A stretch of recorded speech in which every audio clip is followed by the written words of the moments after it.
비근한 예로 정치가 주식에 직접적인 영향은 굉장히 크게 미친다고 할 수가 있죠. 미국의 S&P 500이 매년 28%, 25%씩 오를 때 우리나라가 2023년, 2024년 거의 상승률이 거의 없었습니다. 인플레이션은요, 주식시장하고 상관없이 항상 옵니다. 왜냐하면 어떤 국가 경제든 위기가 아닌 다음에서야 통화량은 계속 증가하기 마련이거든요. 은행에 예금하시는 거는 돈을 낭비하는 거라고 생각하고 있습니다. 지금 만약에 자산 투자를 하지 않으셨다고 한다면 저는 하루라도 빨리 주식이든 ETF건 펀드건 그런 본인한테 맞는, 자기 자신한테 맞는 금융상품을 반드시 일정 부분 노출을 시키시라는 말씀을 반드시 드리고 싶어요.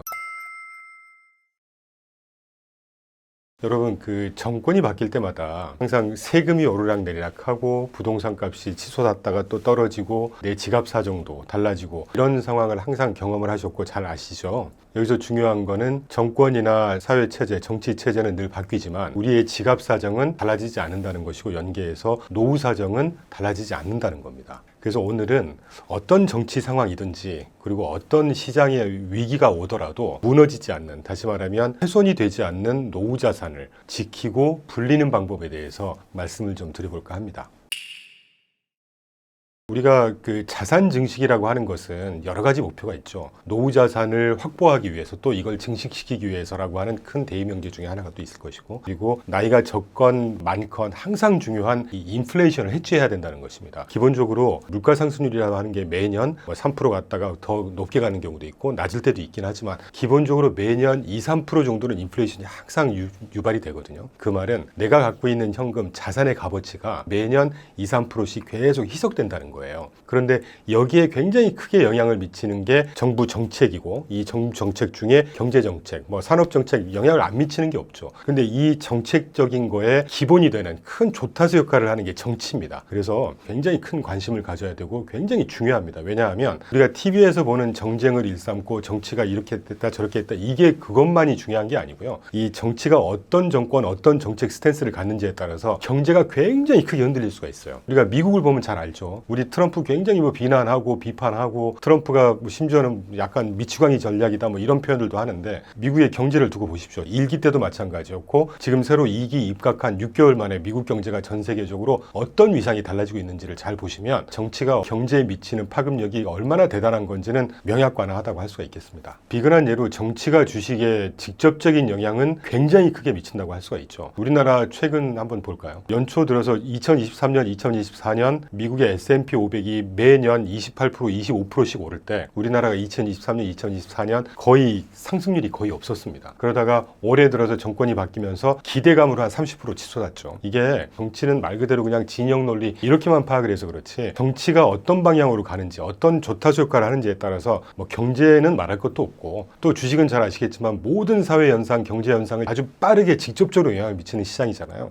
당연한 비결 아니겠나 하는 생각이 듭니다. 우리가 가장 먼저 따져봐야 될 거, 우리가 환율이라고 하는 거는 지금으로부터 한 20년 전까지만 해도 환율은 그렇게 중요하지 않았어요. 주식시장에 주식을 투자할 때. 왜냐? 그때 당시에는 해외 투자를 한다거나 지금처럼 ETF가 막 각광을 받으면서 해외 투자를 손쉽게 할 수 있는 이런 시장 상황이 아니었단 말이죠. 그런데 한 10에서 15년 정도 된 걸로 기억하고 있습니다. 해외 투자가 본격화되면서 우리가 미국에 투자한다고 했을 때 원화로 집어넣으면 이걸 달러로 바꿔야 되잖아요. 그러니까 환율이 굉장히 중요할 수밖에 없었던 것이고, 원론적으로 보면 환율이라고 하는 것은 한 국가의 경쟁력을 단적으로 보여주는 여러 가지 대표적인 지표 중에 하나입니다. 그렇기 때문에 지금 현재의 정권, 이전의 정권을 비판 이게 중요한 게 아니라 어느 한 시기를 담당하는 정권이 정치적인 색채, 스탠스, 그에 따라서 경제 정책의 방향을 어떤 식으로 하는지, 경제에 보탬이 되는 정책을, 스탠스를 가져가는지, 부정적인 영향을 미칠 수 있는 스탠스를 가져가는지에 따라서 환율은 즉각적으로 반영한다고 할 수가 있겠죠. 전 세계의 기초통화국이 어딘가요? 미국이잖아요. 좀 멀리 가면 2008년도에 글로벌 금융위기 겪었고 2020년도에 팬데믹 겪었고 2022년도에 굉장히 탄력적으로 상승을 했던 인플레이션을 잡자고 해서 미국이 고금리 정책을 계속 폈습니다. 그러다가 23년도, 24년도 미국 주식시장만 나홀로 거의 좋았습니다. 왜냐하면 팬데믹 이후에 2020년도부터 2024년 말까지 약 한 4년 동안 미국 vs 중국, 유럽, 아시아죠. 증시로 들어갔던 돈의 규모가 미국으로 들어갔던 양이 1094빌리언, 나머지 중국, 아시아, 유럽으로 들어갔던 돈이 264빌리언이었습니다. 미국 한 나라가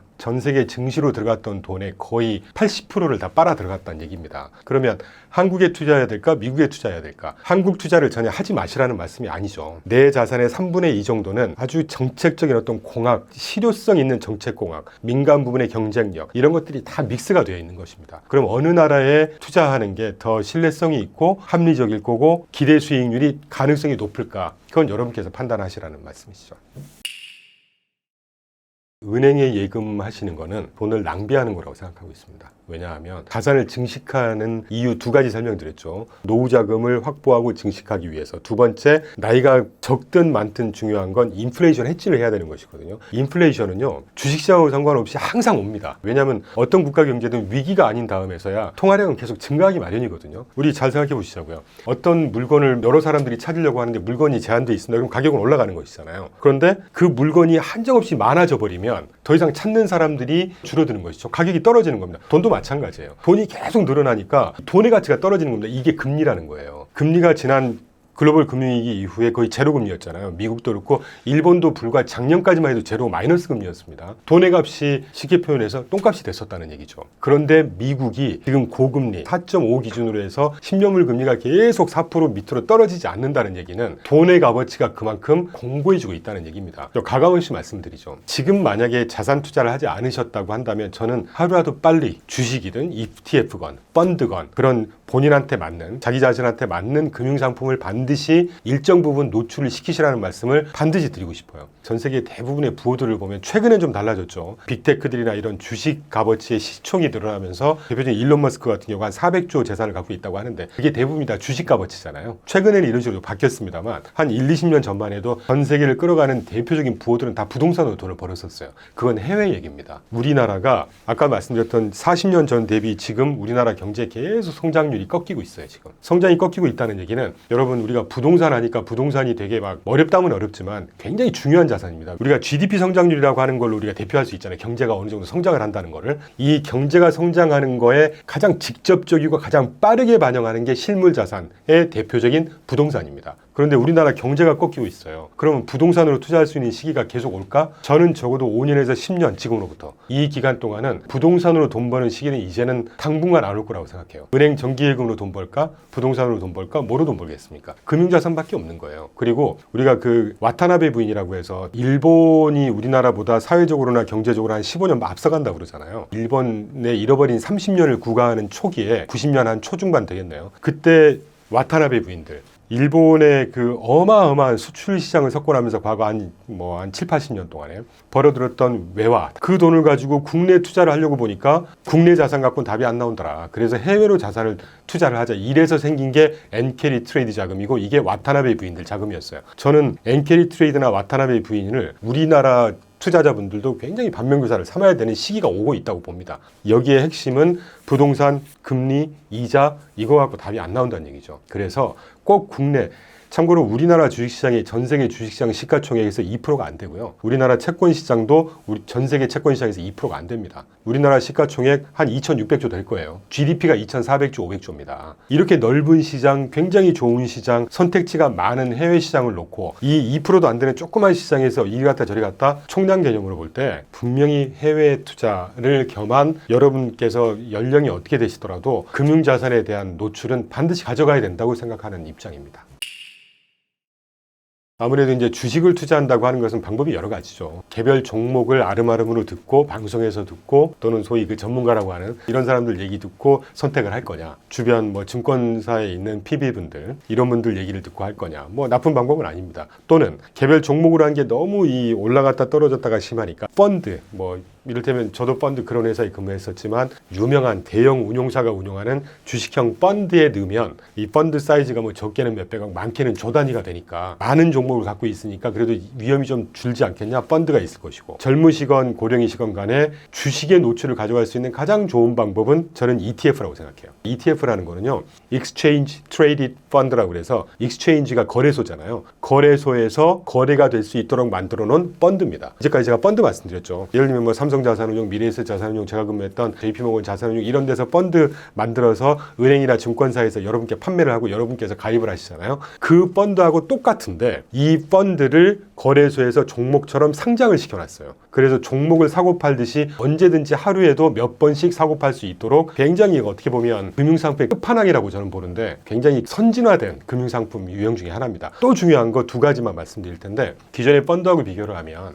펀드는 제가 투자자라고 했을 때 제 퍼킷에서 나의 돈을 펀드 운용사가 만들어 놓은 계좌로 이체를 시키는 거잖아요. 그러니까 이 돈의 오너십 자체가 주인성이 펀드 운용사로 옮겨져 버립니다. 그러니까 내가 이 돈을 마음대로 어떻게 할 수가 없어요. 일단 펀드에 넣으면. 물론 마음대로 하기 위해서는 환매라는 절차를 거쳐야죠. 그런데 ETF라고 하는 거는요. 더군다나 이 펀드로 돈을 옮기는 순간 운용의 주체가 운용사가 되기 때문에 운용사가 판단을 잘못하건 좋게 하건 거기에 그대로 노출할 수밖에 없다는 거예요. 믿고 맡긴다는 것이죠. 여기에 잘 되면 좋겠지만 시장이 분명히 하락을 하고 있고 내가 생각하는 거하고 다른 시장이 연출이 되고 있는데 그 펀드를 운용하는 펀드 매니저가 다른 생각을 한다? 그러면 굉장히 큰 리스크에 봉착할 수밖에 없는 거겠죠. 그리고 두 번째, 펀드는 내가 돈을 1억을 넣건 10억을 넣건 내가 돈을 넣었으면 내가 수익자인데 내가 넣은 펀드의 종목을 다 달라고 하잖아요. 그러면 자본시장법에 이렇게 나와 있습니다. 수익자가 종목을 요청했을 때 판매사나 운용사가 판단해서 제공할 수 있다라고 돼 있어요.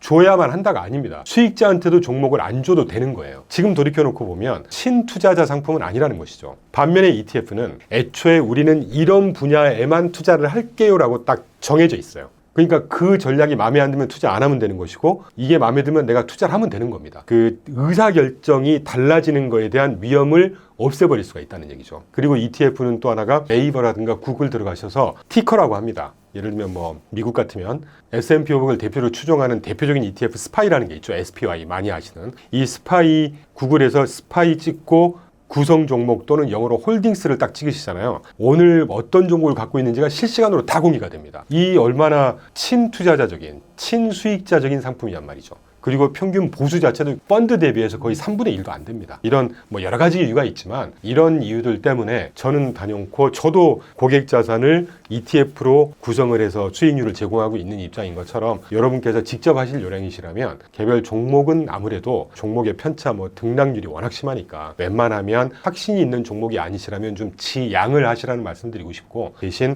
주식의 노출을 가져가는 아주 가장 좋은 양호한 투자 수단 중에 하나는 ETF다라는 말씀을 꼭 드리고 싶었습니다.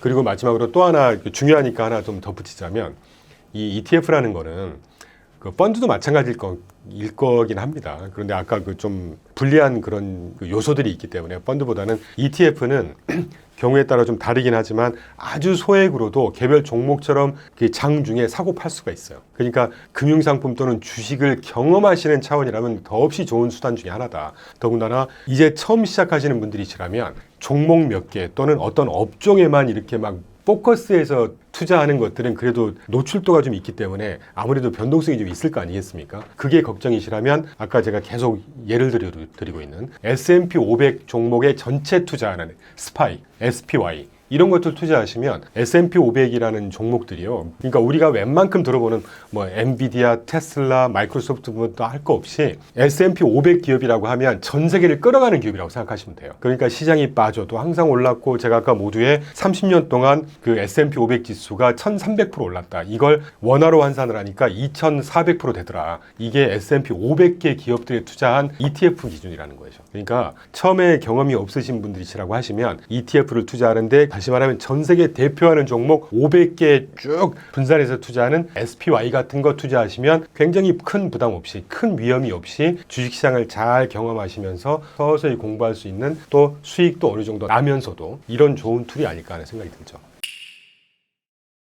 소위 이제 전문가라고 불리우고 전문가를 지향하는 저로서는 고점보다는 조금 싸졌을 때 들어가는 게 맞겠죠.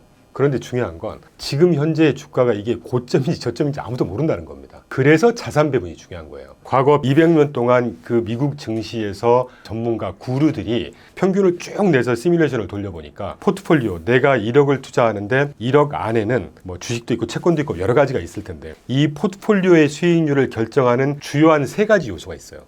어떤 종목을 잘 고르는지, 마켓 타이밍, 세 번째가 자산 배분입니다. 그런데 신기한 게 마켓 타이밍이 의외로 중요할 것 같고 종목 선정이 굉장히 중요할 것 같잖아요. 비중이 스탁 셀렉션과 마켓 타이밍이 둘 합쳐서 5%도 안 됩니다. 96% 정도가 자산 배분이 포트폴리오의 수익률에 지대한 영향을 미친다고 했어요. 그러니까 주식, 채권 이 두 가지만 갖고 예를 들죠. 주식을 편입하려고 한 타이밍이 지금 비싸냐 싸냐를 굳이 구분하지 않고 그냥 주식을 편입해요. 한 60% 편입하고 나머지 40%를 그 기간 동안 채권을 편입한다면 이게 비싸더라도 앞으로 올라가냐 떨어지냐에 따라서 채권이 반대로 주식이 빠질 때 채권이 올라주고 주식이 올라갈 때 채권이 빠져주지 않습니까? 그러니까 자연적으로 이 수익률의 변동성을 상쇄해 준다는 거예요. 자산 배분이라는 게 이런 효과가 있습니다. 그렇기 때문에 싸고 비싸는 건 사실 앞으로 시장이 어떻게 될지는 귀신도 모르는 거죠. 저도 모릅니다. 그런데 제가 이제 방송이나 출연하면 이렇게 하면서 분석을 하고 이런 그 해설을 해드리는 거는 그런 확률을 좀 높이자는 것이죠. 그래도 소위 전문가라고 하는 사람이니까. 그런 그 노력들에도 불구하고 그런 노력에 쏟는 어떤 공부, 시간, 열정보다 아주 간편하게 포트폴리오를 안전하게 지킬 수 있는 툴, 그게 자산 배분이다. 이런 말씀을 다시 한번 드리죠. 그래서 오늘 여러 가지 핵심 위주로 말씀을 드렸는데 뭐 늘 잘 아실 겁니다. 가장 중요한 건 은행 정기예금은 내 돈을 썩혀두고 묵혀두는 겁니다. 세금 다 빼고 지금 한 2%도 안 될 겁니다. 그런데 가장 중요한 건 내가 자는 구간, 내가 휴가 가는 구간, 내가 노는 구간에서도 열심히 돈이 스스로 움직여서 자산을 증식할 수 있는 툴을 만들어 놓는 것이잖아요. 그게 제일 좋은 방법이 어떤 잘 나가는 회사, 어떤 핵심 기술을 갖고 있는 회사에 지분에 참여하는 것이 가장 직접적인 방법일 테고, 그런데 그런 회사들은 대부분 비상장이고 상장되기 전에 100개 회사가 있다면 거의 98개는 다 망해요. 그런데 상장 주식에 투자한다는 얘기는 비상장 대비해서 훨씬 안전하죠. 그러니까 일단 상장이 됐다는 얘기는 그 회사는 믿고 봐도 된다는 얘기입니다. 물론 코스피와 코스닥도 다르고 코스피 코스닥에서도 그런 종목들이 간혹 있죠. 그렇기 때문에 어떤 종목 접근보다는 포트폴리오 또는 시장 전체를 인덱스화해서 쫓아가는 ETF 이런 것들이 좋다는 말씀 아까 드렸고, 그래서 그런 주식이나 또는 주식을 담고 있는 ETF에를 투자를 해놓으면 그 국면별로는 시장이 업앤다운에 따라서 수익률이 좀 빠졌다고 올라가고 하는 국면이 있겠지만 그 나라의 경제 성장이